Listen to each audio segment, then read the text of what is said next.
ગાયને રાષ્ટ્રમાતાનો દરજ્જો આપવાની દેવનાથ બાપુની માગ રાજ્ય સરકારે સ્વીકારી છે।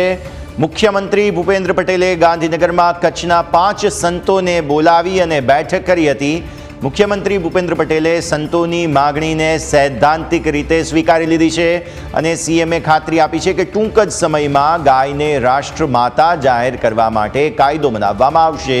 ગાયને રાષ્ટ્રમાતાનો દરજ્જો આપવા કચ્છના ભુજમાં દેવનાથ બાપુ 9 દિવસથી અનશન પર બેઠા હતા।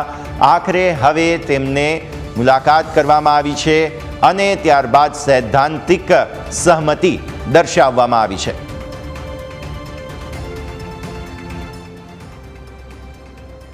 ગુજરાતની અંદર ગાય માતાને રાજ્ય માતાનો દરજ્જો મળવો જોઈએ તો એ માંગણીને લઈને અમારા પૂજ્ય સંતોને કાલે ગાંધીનગર મુખ્યમંત્રી શ્રી આમંત્રિત કર્યા હતા અને મુખ્યમંત્રી સાથે ચર્ચા થઈ અને મુખ્યમંત્રી એ વાતને સ્વીકારી કે તમારી જો માંગણી છે એને જલ્દી સ્વીકારવામાં આવશે અને જો ગાયને રાજ્ય માતાનો દરજ્જો મળે એનો કાયદો બને ગુજરાતની અંદર લાગુ થાય એ અમે તમને બાંયધરી આપીએ છીએ।